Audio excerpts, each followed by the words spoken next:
Primeiro critério de suspensão de recurso é o critério que vale para todas as estratégias de financiamento na atenção primária. Cadastro da equipe não está adequado no CNES, tá? Então, agora o CNES está bastante flexível, então ele não impede de registrar uma equipe, mesmo que esteja com uma conformação diferente do preconizado, mas se a equipe só tiver um médico lá e tiver uma equipe conformada, essa equipe não é contabilizada como uma equipe, gente. Um exemplo, né? E não é contabilizado não é só para Informatiza, é para qualquer outro financiamento federal, tá? Então, esse é um exemplo. Então, esse é aquele mais grosseiro. O cadastro está completamente fora do que se preconiza para uma equipe, ok?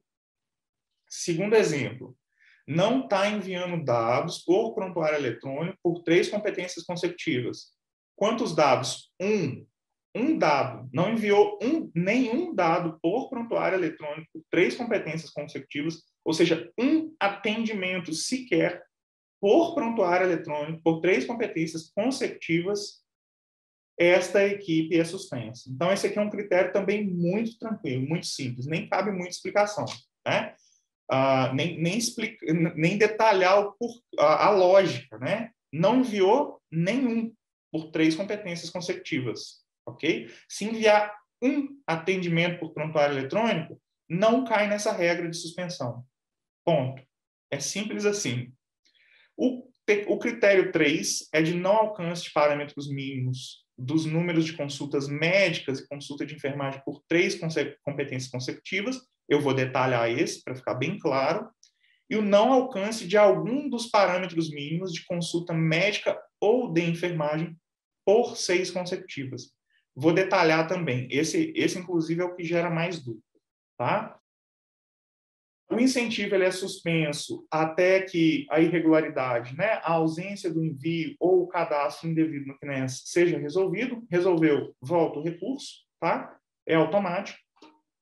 E para o programa Informatiza não tem repasse retroativo, tá, gente? Então, suspendeu na competência janeiro, não tem como pedir em fevereiro para repor janeiro. Não tem repasse retroativo.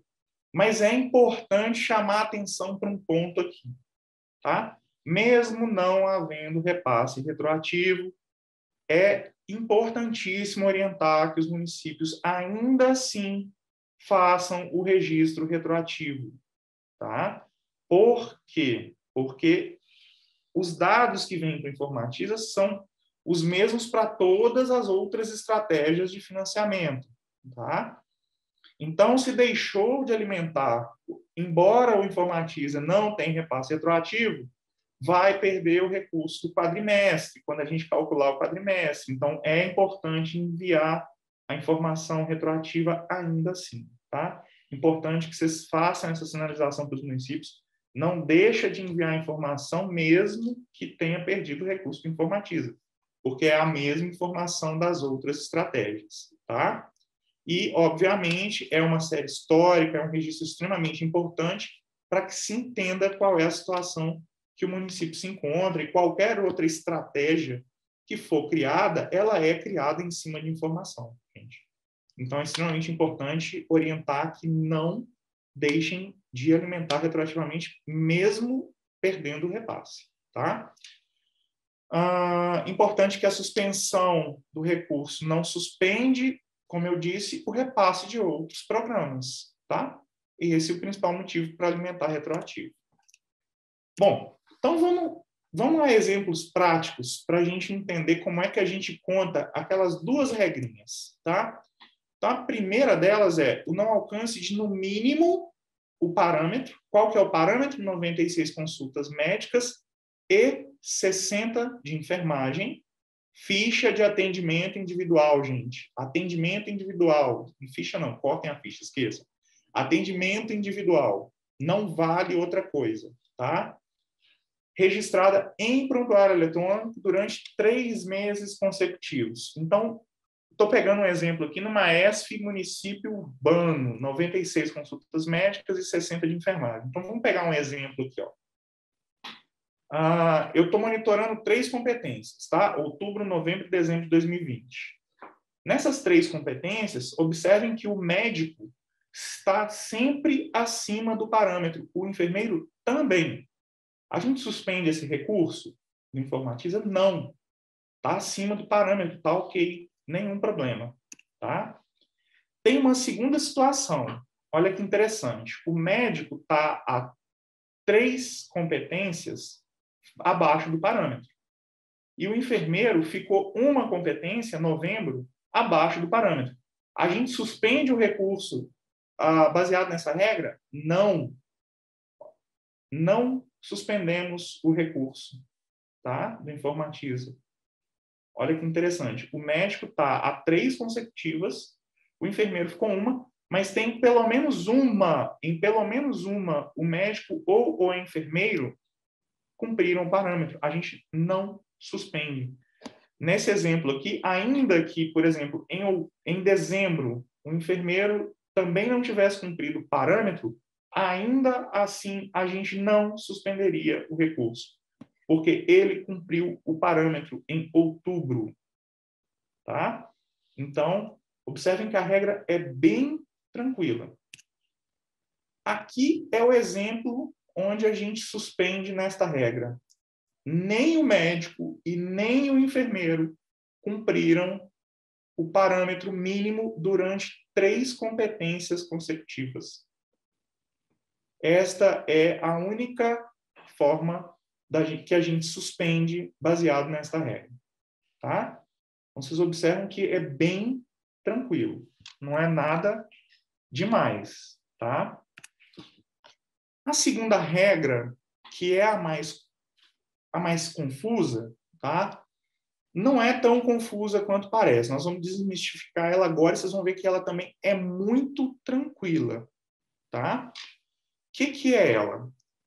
Eu não alcanço por 6 competências consecutivas o parâmetro mínimo do médico ou do enfermeiro, registrando em prontuário eletrônico.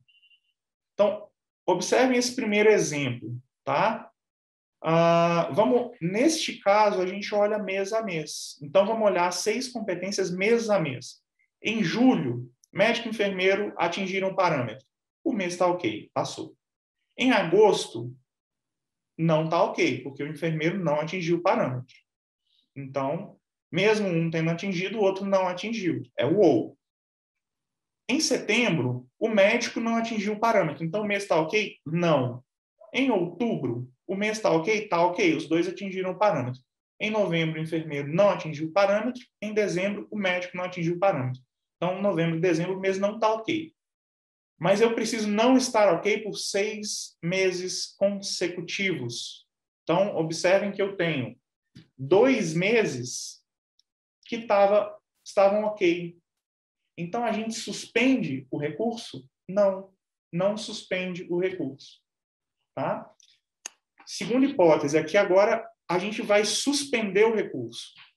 Observem que eu tenho um enfermeiro em todos os meses, em todos os 6 meses que eu estou monitorando, não cumprindo o parâmetro mínimo. Tá? Eu tenho 2 meses ali também que o médico não cumpre, mas o importante é, eu tenho 6 meses consecutivos onde o parâmetro não é cumprido por um ou outro, tá? Então, observem que aqui o enfermeiro não cumpriu os 6 meses e o médico não cumpriu 2. Então, suspendemos o recurso nesta hipótese, tá? E, por fim, é a alternância, que a gente também suspende. Observem o seguinte, eu vou lá no mês de julho, o enfermeiro não cumpriu o parâmetro. Eu vou lá no mês de agosto, o médico não cumpriu o parâmetro. Setembro, o médico não cumpriu o parâmetro. Outubro, o enfermeiro... Ou seja, em todos os meses, alguém não cumpriu o parâmetro. Tá? Então, nenhum dos meses em sequência está ok. A gente suspende o recurso nessa hipótese. Tá? Vamos combinar que aqui, em nenhuma dessas duas hipóteses, tá? Eu tenho problema de férias. Tá? A argumentação de férias. Tá? Porque se em um único mês, em 6 meses, os dois estiverem ok, o mês estiver ok, o recurso não é suspenso, né? Então, eu não tenho problema de férias, um afastamento por menos de 30 dias, até de ser... Na verdade, o afastamento aqui poderia ser até de 150 dias, né? Como vocês podem observar. Não é esse o caso, gente. Tá? Então, não tem problema aqui de férias, nada disso, porque em qualquer hipótese passaria. Tá? Então, são casos realmente excepcionais. São casos onde, de fato, configura que não existe informatização. O que esse caso aqui configura? Configura que um consultório, vamos combinar, um consultório está informatizado. Esquecendo as hipóteses que o profissional pode estar ausente por 180 dias, que não é o caso, porque aí suspende até a equipe como um todo, né? Vamos pensar que aqui eu tenho o enfermeiro, que ele tá ativo, né? Ele está registrando alguma coisa. Que hipótese é essa aqui? Tá? Na prática, a hipótese onde o consultório médico está informatizado, o consultório do enfermeiro não está. E aí ele vai lá e faz alguns registros em prontuário eletrônico, quando é possível, e todos os demais ele não faz, né? Não é possível ele registrar todos compartilhando um computador. Esse é um exemplo prático. Esse aqui é o exemplo prático onde eu pego o computador para tentar manter a adesão ao Informatiza PS, tá? E transfiro de um consultório para outro. Aliás, nem preciso transferir o consultório, né? Basta eu trocar o profissional de consultório. Um mês o médico está atendendo em um, o outro mês é o enfermeiro. Isso é uma alternância. Então, quer dizer, um dos consultórios não está informatizado, tá? E vocês observam aqui que a gente não está olhando a questão do ACS e do técnico, tá? E da equipe de saúde bucal. A gente está olhando somente o médico e o enfermeiro, o que é bem tranquilo, tá? O parâmetro é muito baixo, as regras são bastante tranquilas, no geral, como vocês podem observar, e a gente não olha os demais profissionais da equipe.